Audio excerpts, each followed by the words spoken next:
Bonjour! Aujourd'hui, dans cette vidéo des trouvailles du Canidé, au courant de la semaine, j'ai trouvé quelques petits trucs intéressants. Vous en avez probablement vu quelques-uns sur Twitter, et ceux qui sont sur Discord en avez vu aussi. Je vais commencer. J'ai trouvé ce petit routeur D-Link, DIR825. C'est un routeur principalement utilisé par... le focus, voilà. Principalement utilisé par les FAI et qui sont généralement loués ou donnés avec le modem. Parce que ici au Québec, les modems sont pas des boîtes tout en un. Il y en a quelques-unes, mais c'est pas la norme. J'espère que ça va pas le devenir parce que c'est juste de la merde. Donc ça c'est le routeur Wi-Fi et le switch est à part du modem ici. On a besoin d'un switch et en m'amusant avec les switches. D'ailleurs, celui-là, je l'ai eu en boîte, complet avec toute la documentation. Vous pouvez voir, c'est un Extreme and Dual Band, voilà. C'est un bon petit routeur. C'est parmi le haut de gamme de ce type de routeur-là. Après, ce routeur-là en lui-même n'est pas très,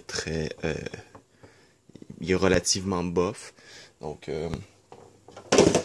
Il fait bien le travail, c'est juste que l'interface des links est affreuse. Il manque des trucs, voilà. Le routeur est relativement lourd quand même, faut que je leur donne ça. Le machin a l'air relativement bien construit quand même. Bon, après, ça reste ça devait être un routeur qui ne devait pas être donné. Donc, pourquoi j'en ai acheté un autre, vous me direz? Parce que, j'ai briqué celui-là. Lui, c'est un excellent routeur. J'ai pu l'essayer.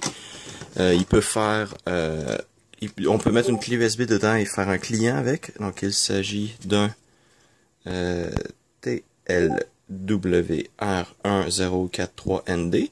Donc, lui aussi, c'est un wireless N gigabit. Il va super bien. L'interface était bien faite pour celui-là.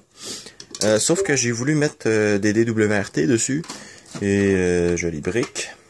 Celui-là, je l'avais acheté parce que j'ai briqué un autre routeur. En fait, non, je l'ai pas briqué. Il s'est briqué lui-même. Pour une raison que j'ignore, j'ai reflashé le microcode dedans. Donc, j'avais mis une version plus ancienne parce que la nouvelle version utilise une interface web beaucoup trop lourde et beaucoup trop lente.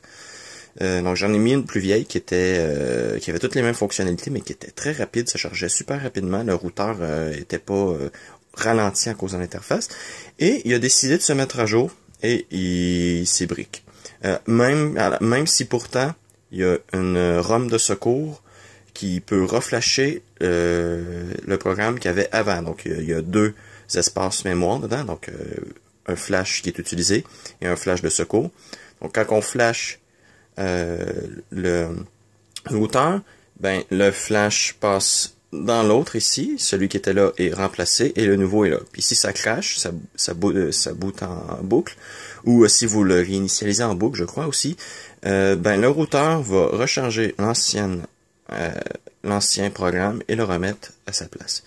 Donc voilà, ce routeur-là, même si c'est un petit routeur Cisco bas de gamme, il a été bien pensé quand même pour le sauver. Mais il a réussi à se briquer tout seul. Et là ici on a du vieux. Il s'agit d'un Linksys BFW11S4. Tout le monde connaît ce routeur-là, bien entendu. Ce routeur-là est grosso modo le même truc, sauf que il est castré un peu. Je peux pas mettre des DWRT dessus. Pour la simple et unique raison que la ROM fait 1 mégaoctet. Oui, Linksys se sont vraiment dit de mettre une ROM d'1 mégaoctet, c'était une bonne idée. Donc voilà, la mémoire flash fait 1 mégaoctet. Donc je suis coincé avec ça, pas que ça me dérange. L'interface Linksys est assez bien. Il manque quelques trucs dedans parce que comme j'ai dit, il est un peu castré. Celui-là, ça devait être un bas de gamme.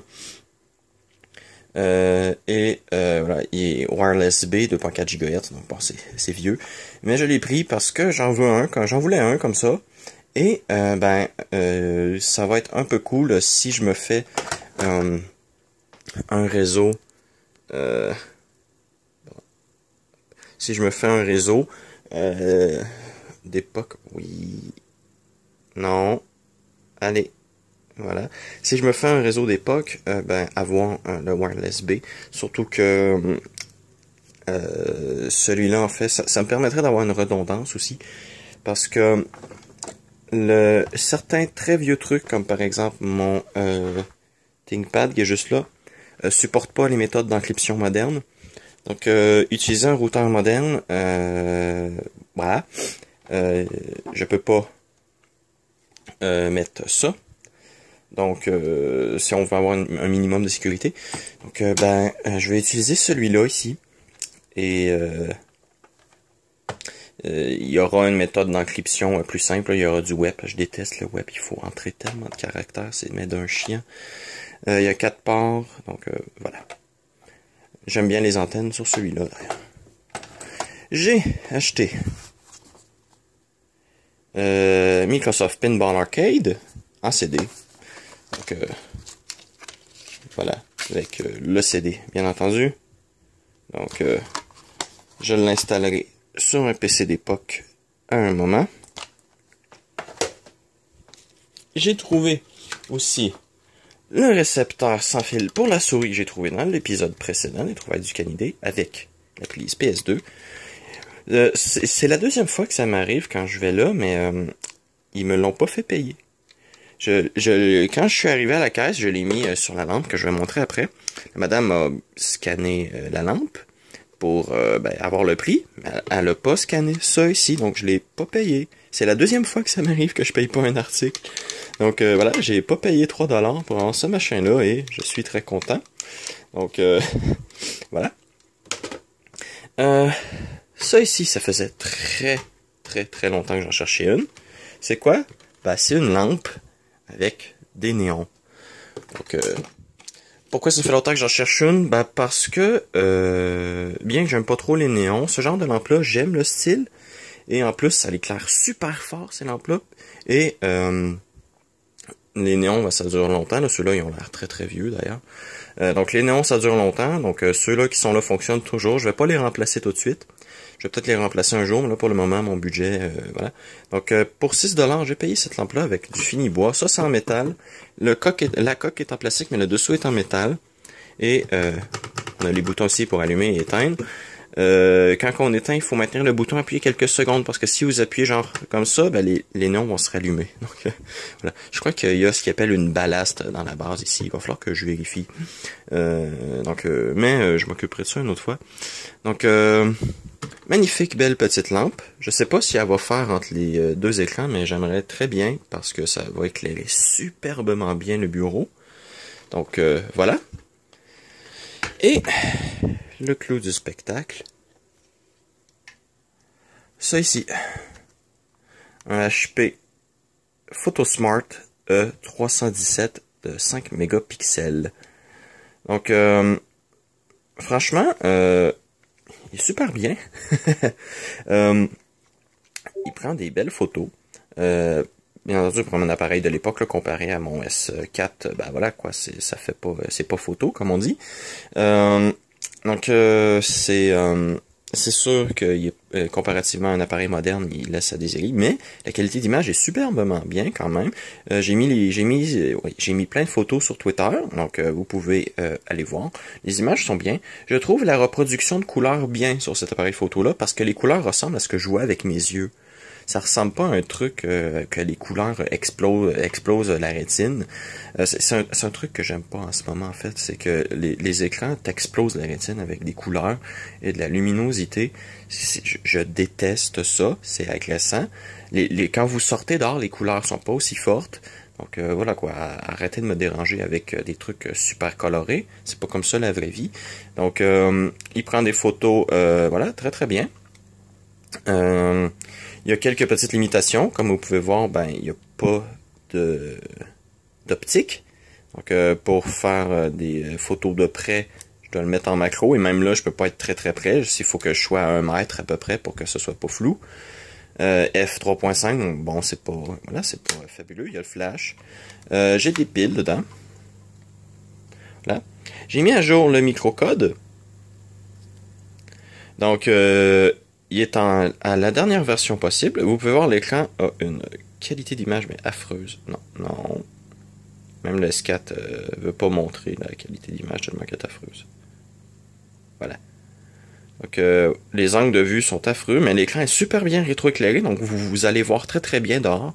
Je l'ai utilisé avec la luminosité au minimum, donc voilà. Il consomme pas énormément de piles, même s'il utilise 2 ampères. Mais j'ai des piles rechargeables dedans, donc ils ont un peu plus de milliampères. C'est des piles Duracell Quantum rechargeables. Donc non, pas Quantum, mais c'est des piles Duracell rechargeables. Donc ils ont de la patate. Ces piles-là, je crois qu'ils ont 2800 milliampères, quelque chose du genre chaque. Donc vraiment, c'est des piles qui font bien le travail. Et il peut faire des vidéos. J'ai mis une vidéo sur ma chaîne YouTube, vous l'avez probablement déjà vu. Et il utilise des cartes SD tout à fait standards. Donc j'ai pas utilisé un format étrange. J'ai d'ailleurs demandé sur Twitter si des gens avaient... regardez-moi, la ligne de couleur reste là super longtemps. J'ai demandé à des gens sur Twitter s'il y avait des vieilles cartes SD de l'époque. Donc il y a des gens qui vont probablement m'envoyer quelques cartes SD. Il y a quelqu'un qui va m'en envoyer une de 64 mégaoctets, je crois. Ça va aller là-dedans. Voilà. Parce qu'il y a une carte SD, micro SD de 1 gigaoctet, mais c'est parce que c'est une micro SD. Il faut l'adaptateur, et l'adaptateur est super chiant à utiliser, puis les adaptateurs sont pas très résistants. Puis vu que je passe mon temps à sortir, à rentrer la carte SD, ben, l'adaptateur va genre me briser dans les pattes après 2 semaines. Donc voilà, ça vaut pas la peine. Donc voilà. C'était allez, les trouvailles du Canidé de cette semaine. Non. Allez, je suis à 3 mètres là, fais-moi pas. Voilà. Donc, c'était les trouvailles des canidés de cette semaine. Donc, pas qu'il va en avoir des tonnes d'autres. Voilà, je suis quand même sur un budget assez très très limité. Donc, en espérant que vous avez apprécié cette vidéo. Ah, et je l'ai payé 3$ la caméra. Donc, c'est vraiment un bon petit achat. Donc, en espérant que vous avez apprécié cette vidéo et à la prochaine.